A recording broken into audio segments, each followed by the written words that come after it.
تو ان کے اندر آگے بڑھنے کا بھی کوئی راستہ ہے کہ نہیں؟ جب سب ایکول ہو گئے، برابر ہو گئے، تو اب اس کے اندر کوئی رائز بھی کر سکتا ہے۔ تو اب آگے بڑھنے کا راستہ بتایا کہ اب اگر آگے بڑھنا چاہتے ہو تو خاندان کی بنیاد پر نہ بڑھنا، دولت کی بنیاد پر نہ بڑھنا، طاقت کی بنیاد پر نہ بڑھنا، جتھے کی بنیاد پر نہ بڑھنا، قوت کی بنیاد پر نہ بڑھنا۔ ان اکرمکم عند اللہ اتقاکم، اللہ کے نزدیک زیادہ عزت والا وہ ہے جو اللہ سے زیادہ ڈرتا ہو۔ اب سمجھیے، جو اللہ سے زیادہ ڈرے گا وہ انسانوں کو کم ستائے گا، جو انسانوں کو کم ستائے گا وہی بہترین بندہ بن کے دنیا کے سامنے آئے گا۔ پہچانے آپ مذہب کیا ہے؟ مذہب دیواروں کو گرانے آیا ہے۔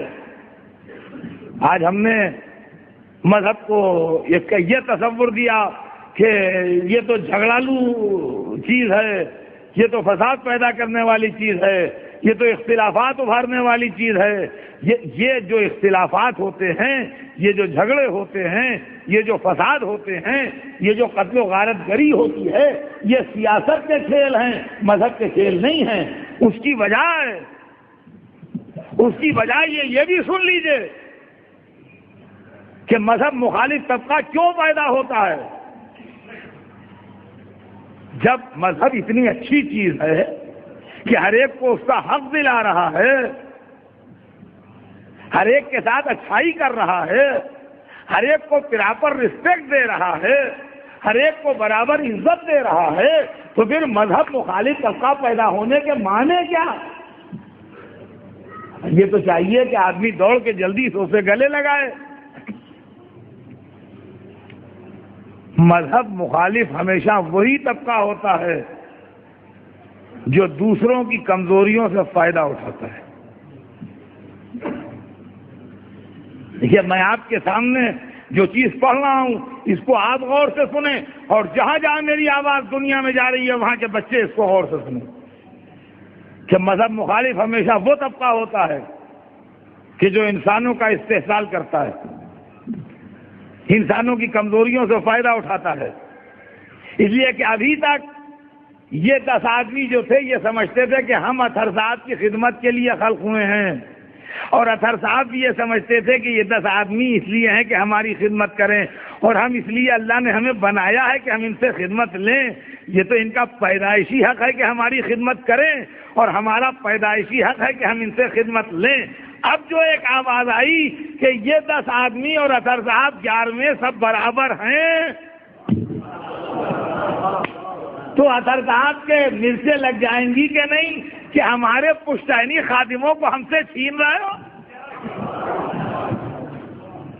تو ہمیشہ دولت مند طبقہ، طاقتور طبقہ، پیسے والا طبقہ، بااثر طبقہ جو ہے وہ مذہبی اصلاحات کا مخالف ہوتا ہے، اور جب تک طاقت رہتی ہے اس کے اندر وہ کھل کے مخالفت کرتا ہے، اور جب طاقت جواب دے جاتی ہے تو مل کے مخالفت کرتا ہے۔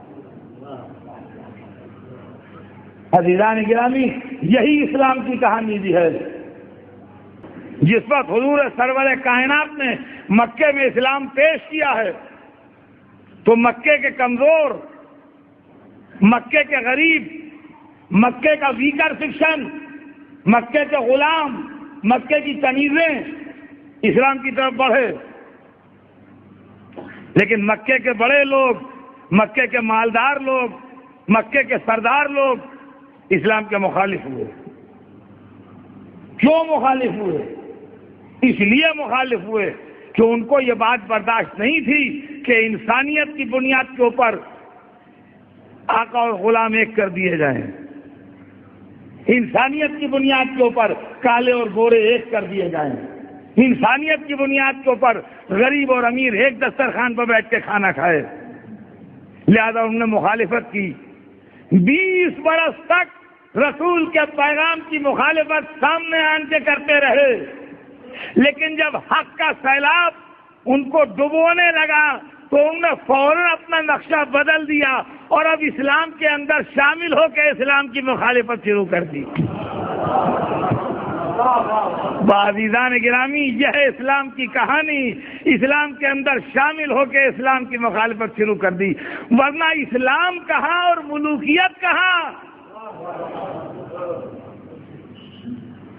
یزید کی بادشاہت سے اسلام کا رشتہ کیا؟ یزید کی بادشاہت سے اسلام کا رشتہ کیا؟ آپ مجھے بتائیے۔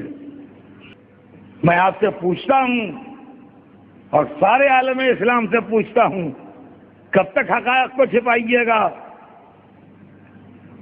اب وقت آ گیا ہے کہ آنکھوں میں آنکھیں ڈال کے سچائیوں کا مقابلہ کرے آدمی۔ شبر مرخ کے لیے مشہور ہے کہ ریت میں اپنا منہ چھپا کے سمجھتا ہے کہ میں چھپ گیا،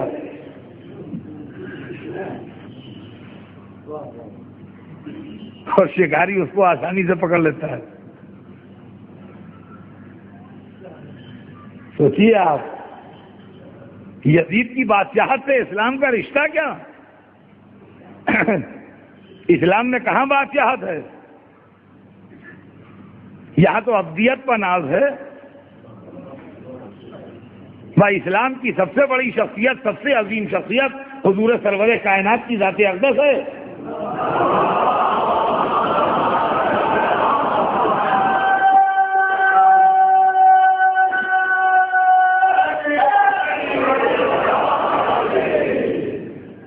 تو اسلام کی عظیم ترین شخصیت سرور کائنات کی شخصیت، اگر بادشاہت اسلام میں ہوتی تو سب سے پہلے بادشاہت انہیں زیب تھے،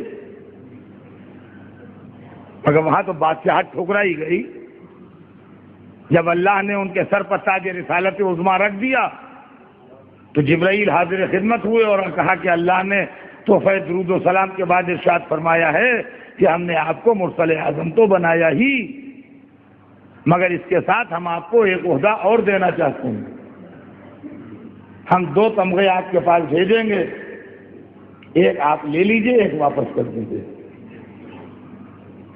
اور یہ کہہ کہ جبرائیل نے جو 2 چیزیں پیش کی، ایک یہ ہے کہ آپ ساری دنیا کے بغیر کسی کی شرکت کے اکیلے بادشاہ بن جائیے، پوری دنیا کی بادشاہت ہم آپ کے قدموں میں ڈال دیں، اور یا آپ ہماری ابدیت قبول کر لیجئے اور ہمارے بندے بن جائیے، یا پوری کائنات کے بادشاہ بن جائیے یا ہمارے عبد بن جائیے۔ حضور سرور کائنات نے 1 سیکنڈ کی دیر لگائے بغیر فرمایا جبرائیل بادشاہت لے جاؤ، مجھے نہیں چاہیے، مجھے اپنے رب کی ابدیت چاہیے ہے۔